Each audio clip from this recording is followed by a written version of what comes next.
오늘 병을 고치는 하나님의 말씀에 대해서 나누겠습니다. 지난주 강의랑 뭐가 다를까요? 지난주 강의 주제가 뭐였는지 기억나세요? 말씀으로 하는 치유사역입니다. 말씀으로 하는 치유사역. 오늘은 병을 고치는 하나님의 말씀. 예, 뭔가 이렇게 뒤집어 놓은 것 같은. 지난주에 이제 저희가 한 건요, 말씀의 능력. 그래서 예수 그리스도의 이름의 권세에 대해서도 나눴고요. 말씀의 능력에 대해서도 나눴고, 그래서 말씀을 말함을 통해서 고치는 거에 대한 게 포커스가 좀 있었던 것 같아요. 오늘은요, 기록된 말씀에 좀 포커스를 맞춰서 기록된 말씀을 사용함으로 병을 고치는 것에 대해서 나누도록 하겠습니다. 여러분 다 집에 성경책 있으시죠? 요즘 스마트폰에도 성경책 있잖아요. 앱이 있죠. 성경이 있으면 누구나 할 수 있는 치유사역입니다. 아주 쉽습니다. 아주 쉽고 아주 좋습니다. 그래서 여러분 이걸 꼭 잘 사용하시기를 축복합니다. 아저씨. 예. 자, 오늘 시작해 보겠습니다. 잠언 4장 20절에서 22절 말씀 같이 보겠습니다.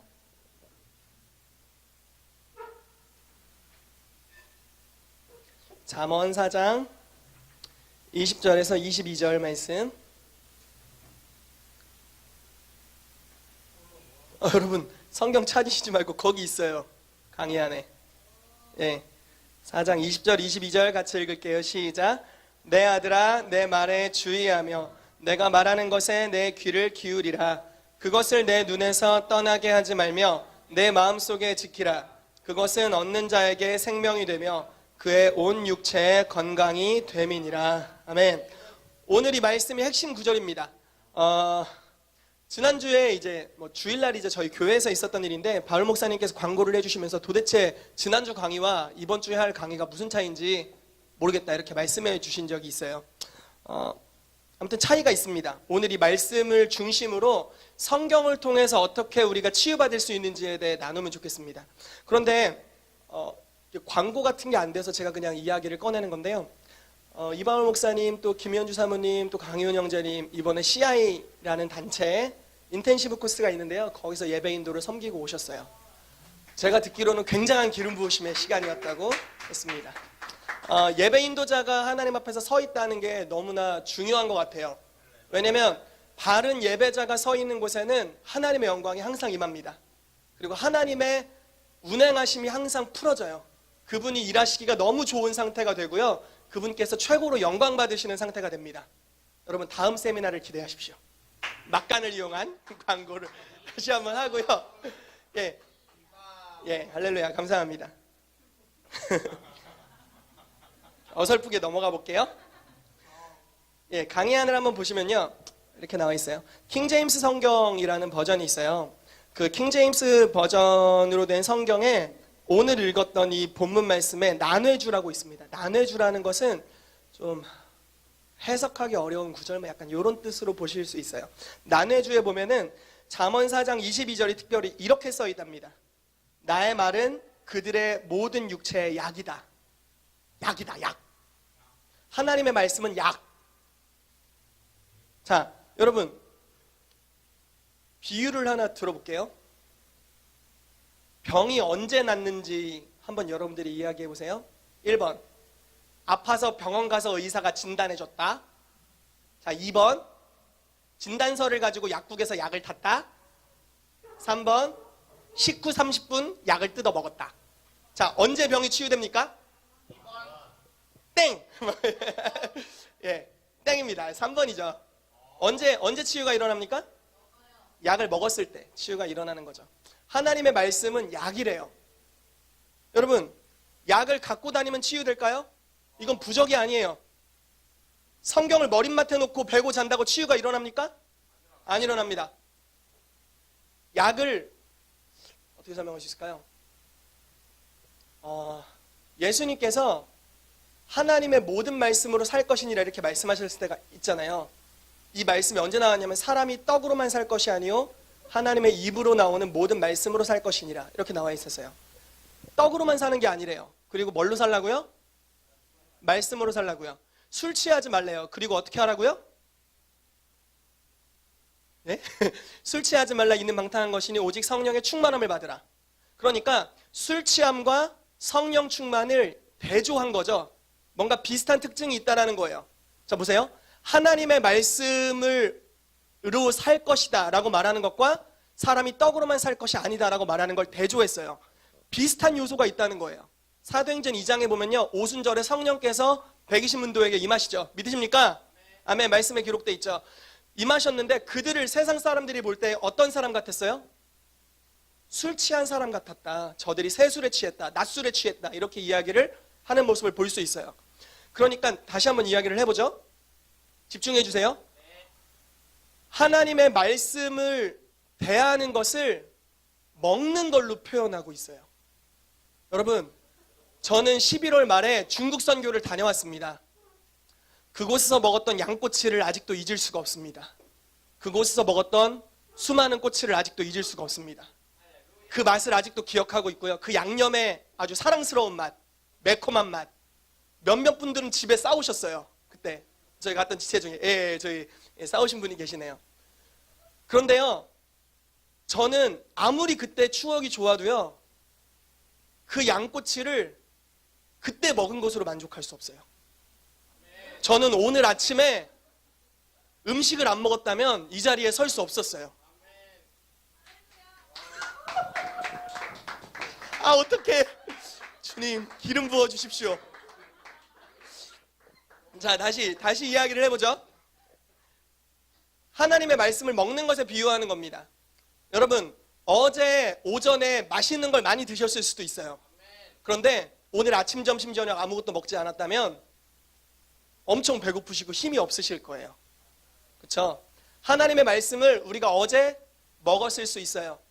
어제 그저께 먹었을 수 있어요. 어떤 분들은 말씀의 절반 이상을 암송하고 있을 수도 있어요. 근데 엊그저께 먹었던, 엊그저께 외웠던 말씀에 여전히 여러분들의 머리 지식 안에는 말씀 내용을 다 알 수도 있어요. 그렇지만 그 말씀을 오늘 먹지 않는다면 오늘 힘을 얻지 못해요. 요즘 제가 살이 빠지고 있어요. 믿음의 선포입니다. 믿음의 선포.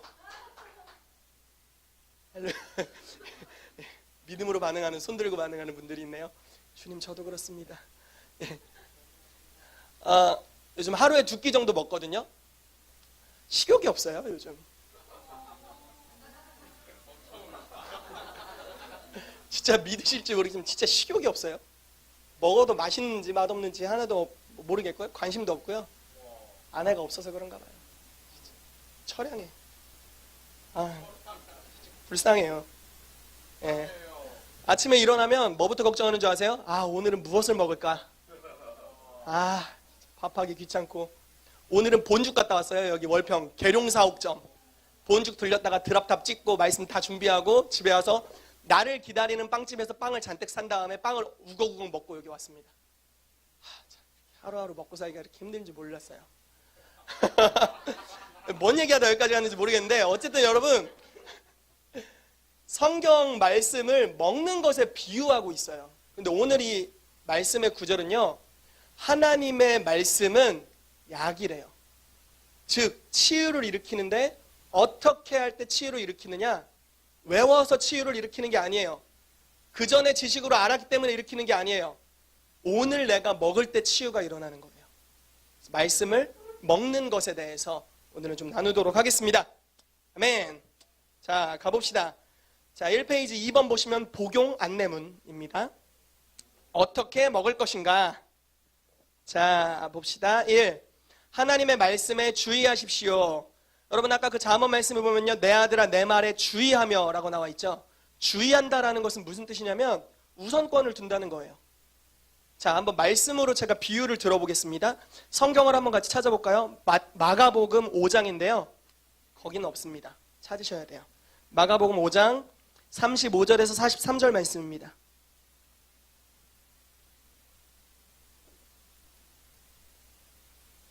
마가복음 5장 35절에서 43절 말씀 한번 찾아보시고요.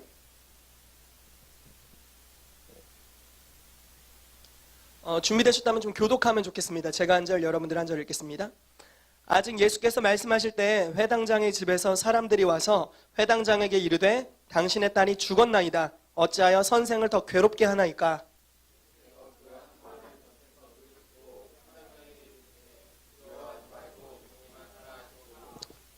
베드로와 야고보와 야고보의 형제 요한 외에 아무도 따라옴을 허락하지 아니하시고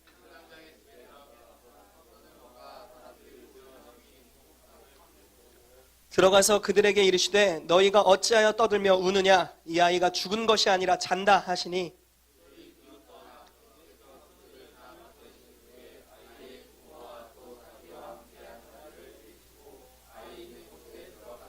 그 아이의 손을 잡고 이르시되 달리다굼 하시니 번역하면 곧 내가 내게 말하노니 소녀야 일어나라 하심이라.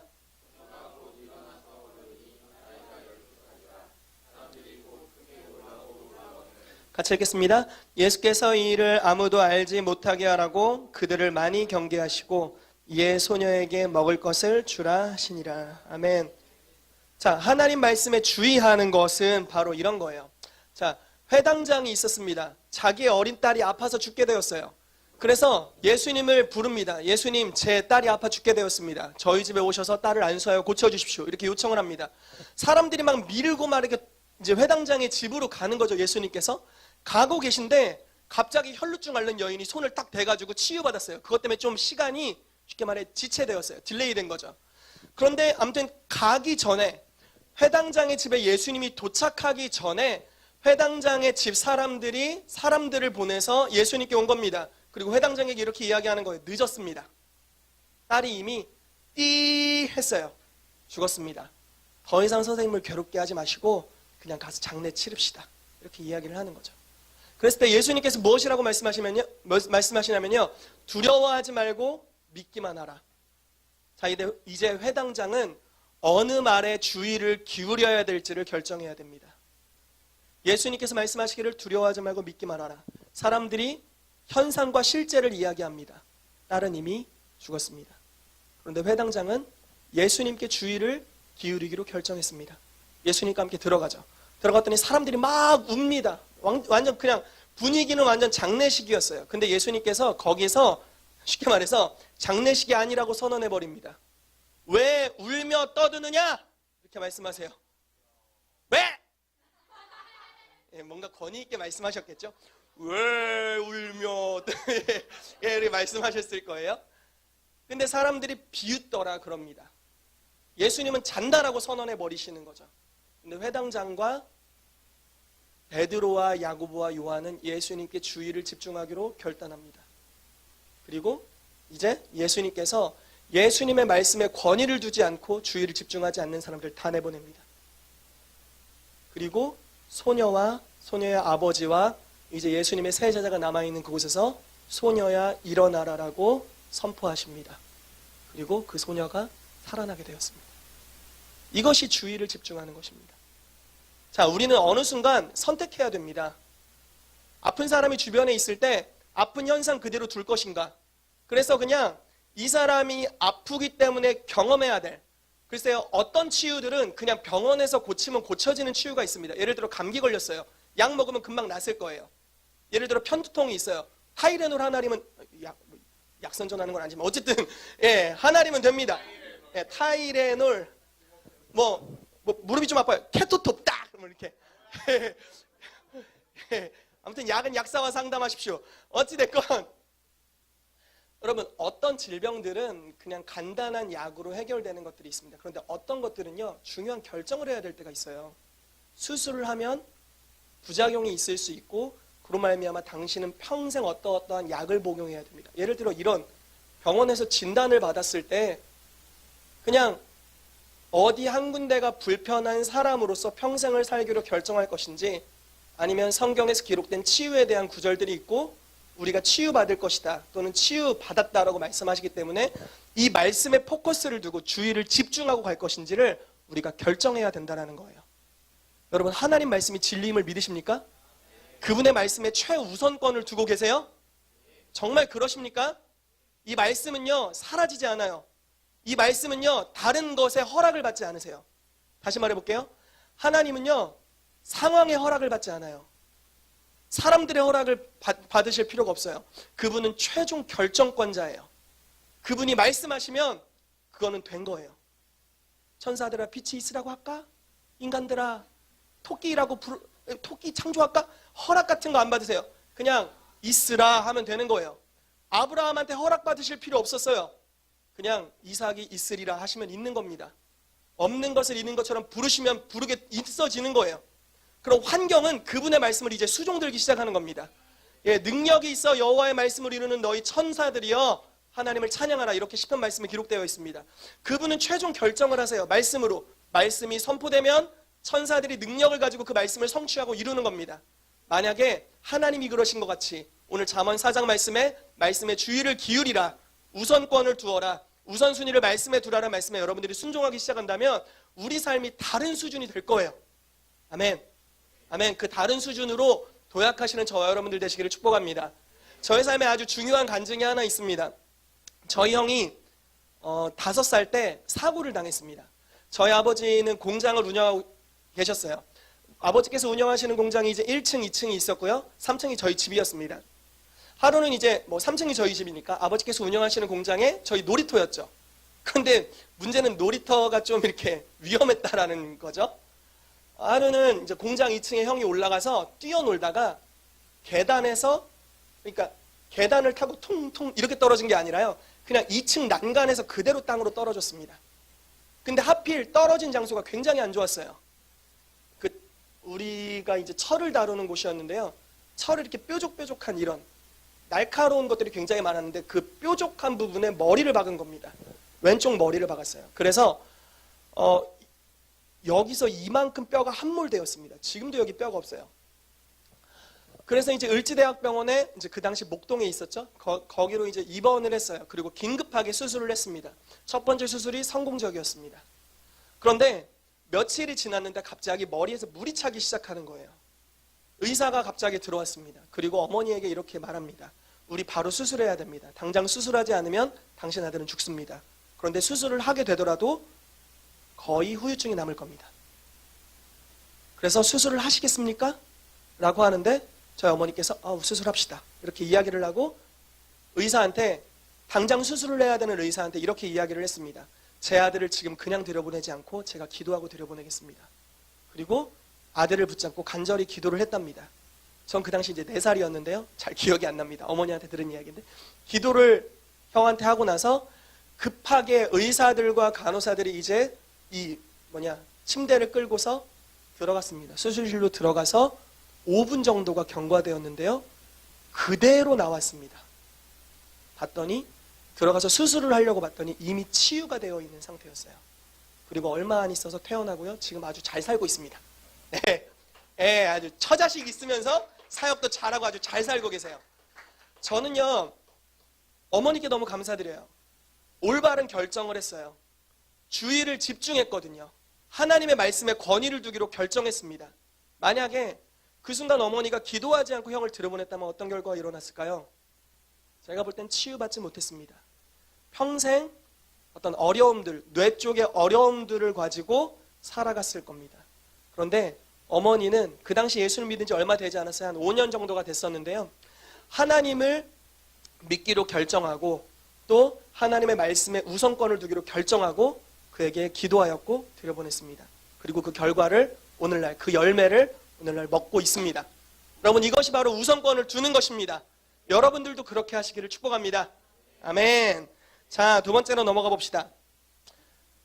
자, 두 번째는요, 그것에 귀를 기울이십시오입니다. 자, 성경은요, 하나님 말씀을 이해하라 라고 하지 않습니다. 하나님 말씀에 귀를 기울이라, 들으라 라고 말을 하고 있다는 겁니다. 여러분, 만약에 예를 들어 볼게요. 저 하나 기도가 생각나는데, 자기 아들이 이제 예수님 시대에 있었던 일입니다. 예수님께서 변화산상에 잠깐 올라가셨다 내려오는 그 중간 시간에 예수님의 제자들이 어떤 귀신 들렸던 한 아이를 고치지 못했던 사건이 있습니다. 기억하시는 분들은 하실 거예요. 그 사건을 경험하면서 예수님께서 사람들이 수근거리는 것을 들으면서 그 장소로 가십니다. 그리고 물어보십니다. 너희가 왜 이렇게 수근거리느냐? 왜 이렇게 떠드느냐? 그랬더니 그 사람들이 와서 당신의 제자들에게 내 아들을 고쳐달라고 했으나 고치지 못했습니다. 이렇게 이제 이야기를 했죠. 그러면서 이 아빠라는 사람이 이제 아들의 치유를 놓고 예수님께 이렇게 이야기를 합니다. 당신의 제자들은 못 고쳤는데 당신이 하실 수 있다면 해보십시오. 약간 뭔가 건방진 투였어요. 그랬더니 예수님께서 굉장히 단호하게 할 수 있거든? 할 수 있거든이 무슨 말이냐? 믿는 자에게는 능치 못함이 없느니라라고 선언하십니다. 그랬더니 이 아버지가 주여 나의 믿음 없는 것을 도와주소서라고 말하면서 더 큰 믿음을 예수님께로 구하는 장면이 있습니다. 여러분, 예수님께서 항상 치유하실 때를 보면요, 이렇게 말씀하실 때 굉장히 많아요. 너의 믿음대로 될지어다. 너의 믿음대로 될지어다. 믿음대로 될지어다. 믿음대로 될지어다. 믿어라. 믿음대로 될지어다. 이렇게 어디를 가나 믿음대로 될지어다라고 말씀하셨고, 그 믿음, 그들이 소유하고 있는 믿음이에요. 그들이 소유하고 있는 믿음대로 되었습니다. 그렇다는 것은 믿음은 치유를 가져온다는 거예요. 그런데요, 여러분, 만약에 믿음을 부여하는 것에 대한 전적인 책임이, 잘 들어보세요. 믿음을 부여하는 것에 대한 전적인 책임이 하나님께 있다면 하나님은 믿음이 적다고 사람들을 책망하셔서는 안 됩니다. 이해되세요? 만약에 믿음을 유일하게 가질 수 있는, 우리가 저 믿음 갖고 싶은데요, 믿음을 가질 수 있는 유일한 통로가 주님 믿음을 주세요 라고 말씀하셔서 내가 믿음을 주마 하고 이렇게 믿음을 주시는 이런 것이 유일한 통로라면 하나님은 사람들에게 이 믿음이 적은 자들아 너희 믿음이 적은 영혼이라 이렇게 말씀하시면 안 돼요. 하나님이 안 준 거예요. 이해되십니까? 그런데 만약에 믿음을 얻을 수 있는 모든 도구와 방법들을 우리에게 주셨고 이제 믿음을 증가시키는 전적인 책임이 그 도구를 받은 자들에게 있다면 하나님은 그들을 향해서 믿음이 적은 자라고 책망할 수 있습니다. 이해되십니까? 여러분들의 믿음은 어느 수준입니까? 만약에 이러지 않았으면 좋겠지만 저나 여러분들의 믿음이 예수님이 보시기에 믿음이 적은 자야 이런 수준이라고 생각해 봅시다. 그럴 수 있겠죠? 저도 그럴 수 있을 겁니다. 태가 믿음, 네 믿음, 좀 어떡할래 네 믿음 이렇게 하신다면 어떻게 해야 될까요? 주님이 안 줘놓고 뭔 소리입니까? 이렇게 달란트 비유와 같이 혹 우리가 주님이 믿음을 안 줬기 때문에 그냥 주신 믿음, 요 아까운 믿음이라도 땅에 묻어놨습니다. 그냥 주신 거나 가져가십시오. 이렇게 말할 수 있을까요?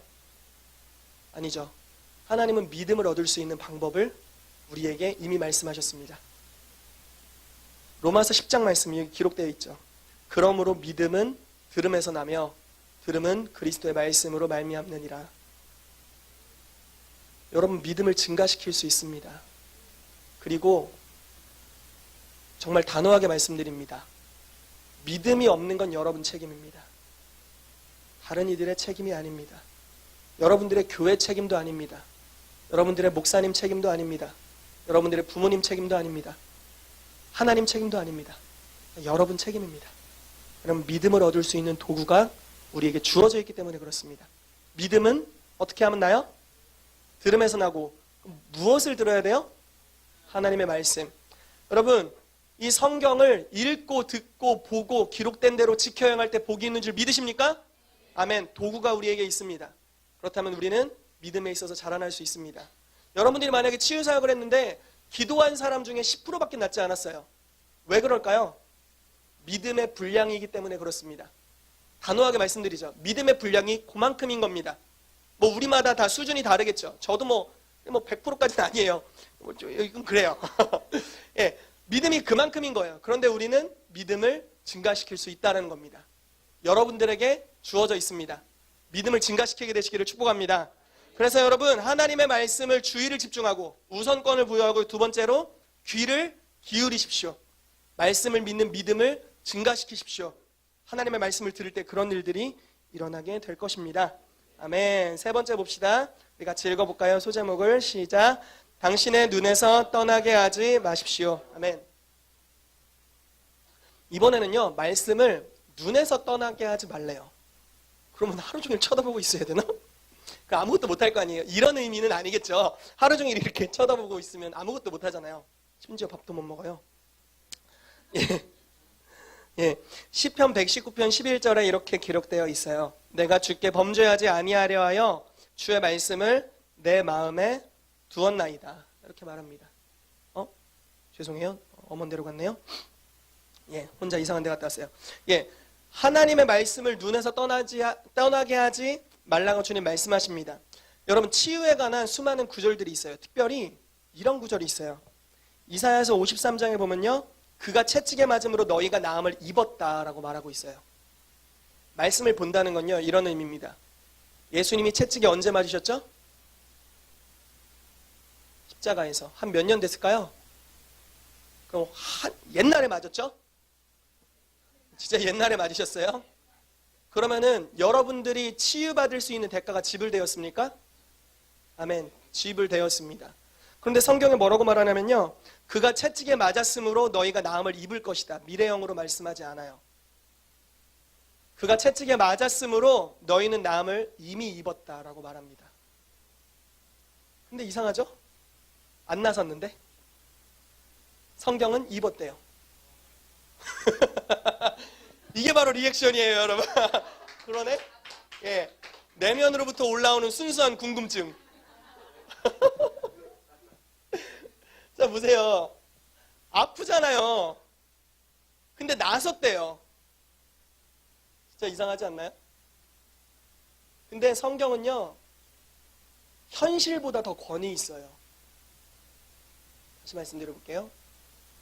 성경은 보이는 세계보다 더 권위가 있어요. 성경이 최종적으로 결정합니다. 말씀이 그것을 이루어내요.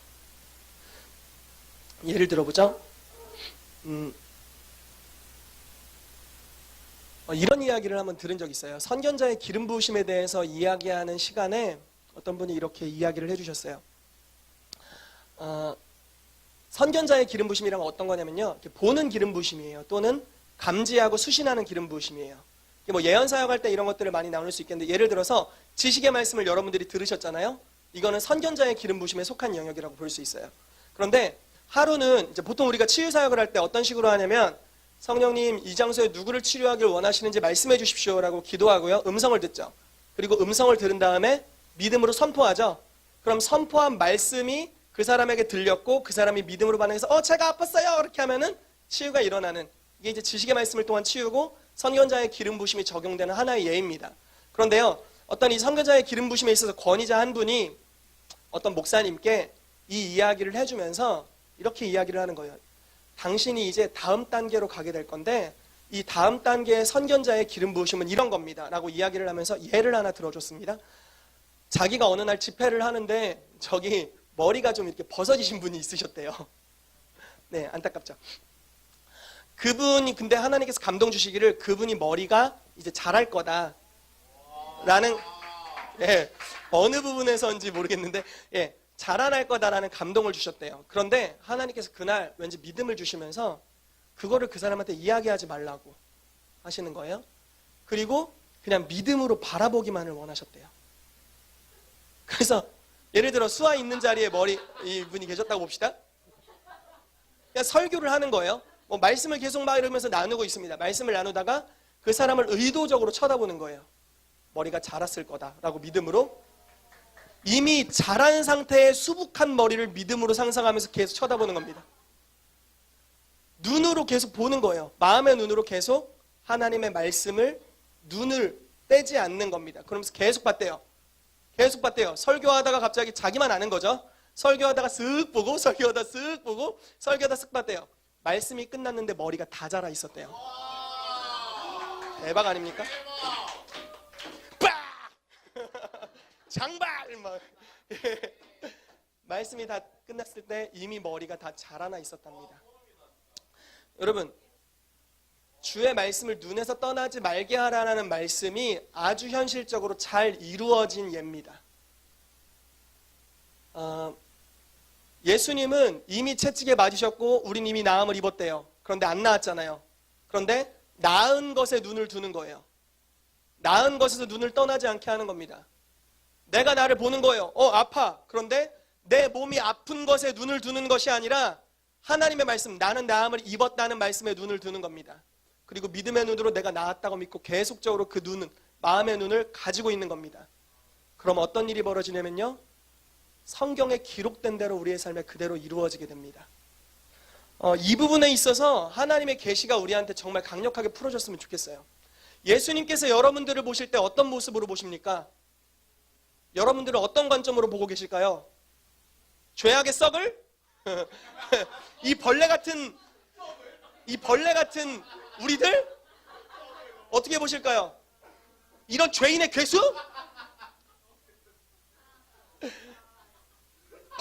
죄악의 썩을.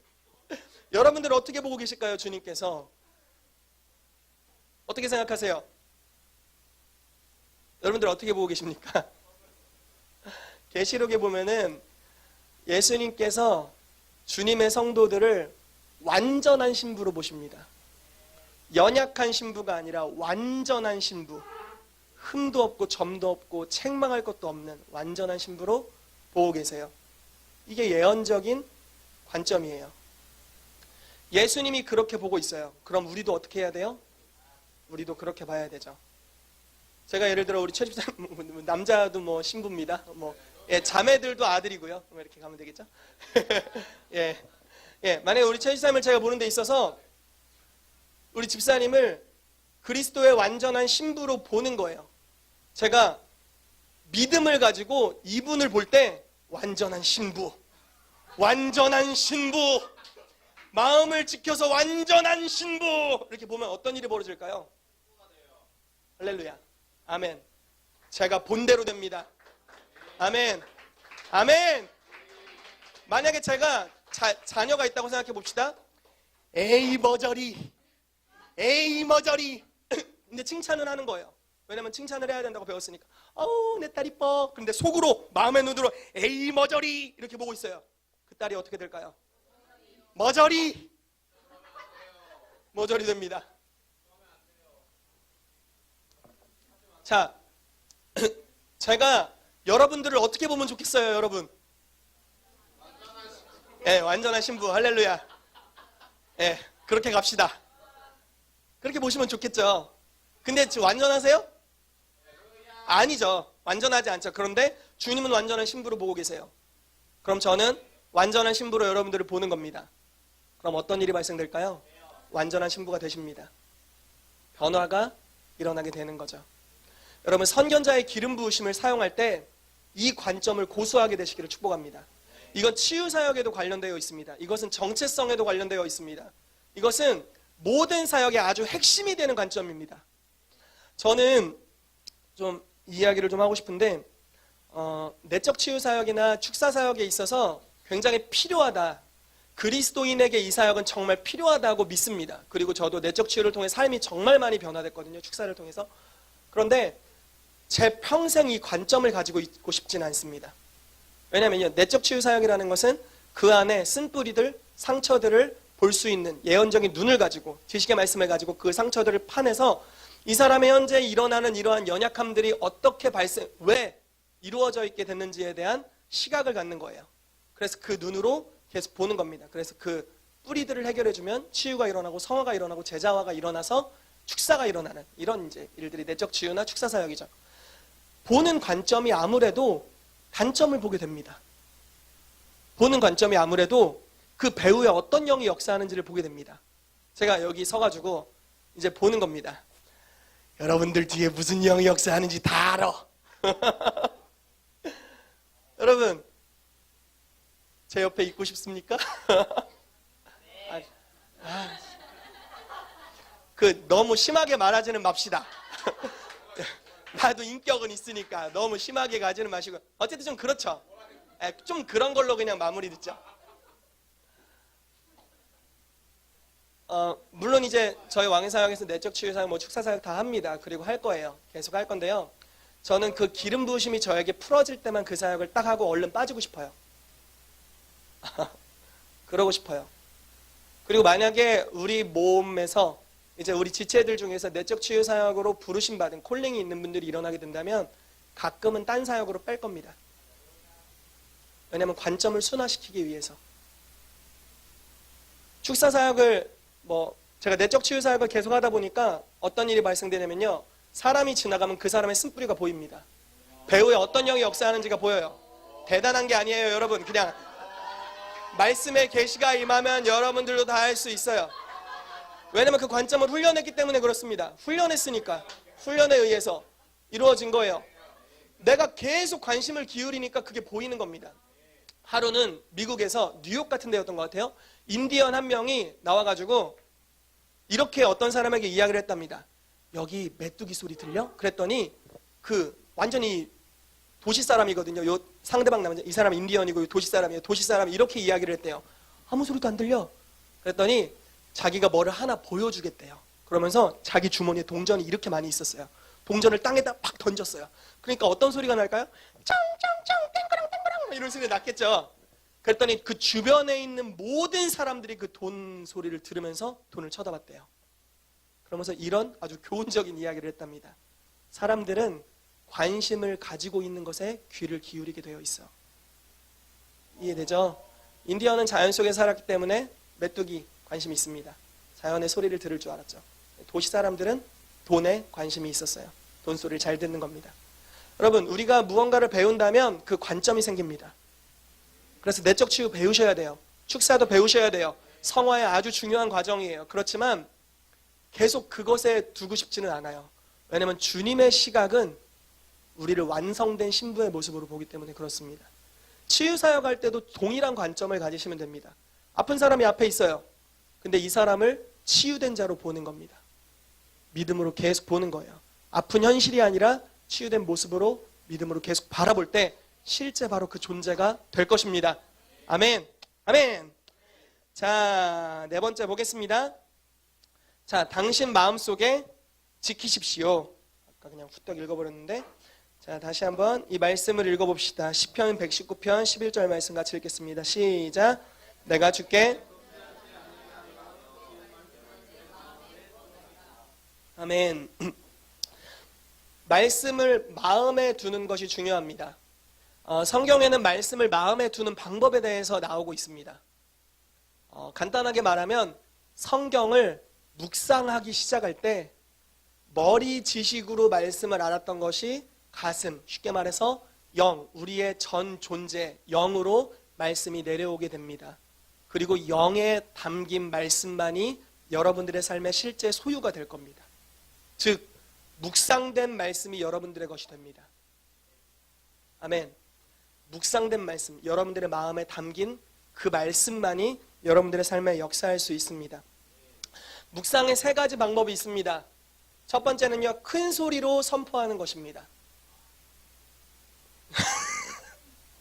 예, 치유의 말씀들 뒤에 제가 엄청 많이 적어놨는데요.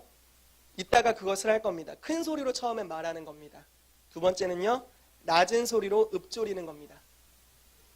사사사사 이렇게 그는 실로 우리의 질고를 지고 우리의 슬픔을 당하였거늘 이런 식으로 낮은 소리로 읊조리는 겁니다. 그리고 세 번째로는 그 말씀을 깊이 생각하고 상고하는 겁니다. 이 세 가지가 묵상입니다. 이 세 가지를 하게 될 때 어떤 일이 발생되냐면 여러분들의 머리로 알았던 말씀이 가슴으로 내려가서 여러분들의 영에 장착될 것입니다. 그리고 말씀이 살았고 운동력 있게 역사하기 시작할 것입니다. 여러분들의 마음이 하나님의 마음과 같아지게 되기를 축복합니다. 아멘. 다윗은 하나님 보실 때 하나님의 마음에 합하였습니다.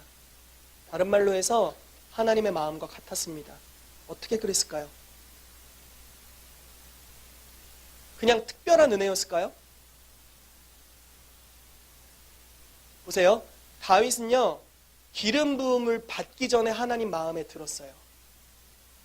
그건 기름 부음의 역사가 아니었어요. 다윗이 하나님 마음에 합했던 건요, 기름 부음의 역사가 아니었다고요. 보세요. 성경에 자세히 나와 있지 않지만 그 당시 어린아이들은요, 그 당시 유대인 어린아이들, 이스라엘 어린아이들은 약 12세가 되면 성경, 모세오경을 다 외운다고 들었어요. 다윗은 할 일이 없었어요. 목동이었거든요. 그냥 아침에 일찍 양 데리고 나가서 풀에 풀어놓고 저녁에 양 데리고 집에 들어오는 게 일상의 전부였습니다. 남은 시간 제가 믿기로는 말씀을 되뇌었던 것 같아요.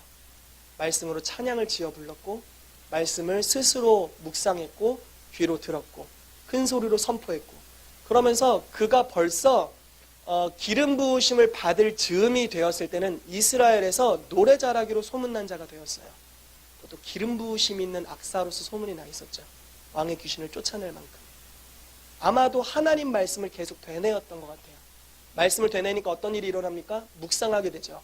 머리로 알았던, 부모님이 알았던 말씀이 이제 묵상이 되니까 그 사람의 가슴으로 내려오고 영의 말씀이 장착되었습니다. 하나님의 마음을 가장 잘 대변한 것, 하나님의 말씀입니다. 말씀이 마음에 장착되니까 하나님의 마음과 다윗의 마음은 완전히 일치되는 겁니다. 사도행전 13장에 말씀하기를 내가 이새의 아들 다윗을 보니 내 마음에 합하도다. 내가 이 세대를 향해서 원하는 뜻이 있는데 그것을 다윗을 통해 다 이루겠다라고 말씀하십니다. 단지 그 사람의 부르심을 이루겠다고 말씀하지 않았습니다. 시대 가운데 이룰 나의 비전이 있다. 하나님의 비전이 있다. 하나님의 사명이 있다. 그것을 나는 다윗이라는 사람을 통해 꼭 이룰 것이다. 말씀하셨다는 거죠. 여러분, 오늘날 만약에 우리가 묵상이 이루어지게 될 때, 특별히 치유뿐만 아니라 많은 영역에 하나님의 말씀의 묵상이 이루어지게 될 때 어떤 일이 벌어질까요? 성령님은요, 시대마다, 즉 다니엘서 말씀에 하나님은 계절들을 바꾸시며 때와 기한을 변하게 하신다라고 말씀하십니다. 1900년대 초에 역사하셨던 성령의 역사, 하나님의 역사와 지금 16년. 예. 2016년에 역사하시는 성령의 역사는 같습니까? 다릅니까? 다릅니다. 왜냐하면 하나님은 계절을 바꾸기 때문에 그렇습니다. 그 시대에 맞는, 그 시대에 합당한 기름 부으심, 그 시대에 합당한 계시, 그 시대에 이뤄낼 하나님의 사명이 있습니다. 사명은 여러분들의 것입니까? 하나님의 것입니까? 네.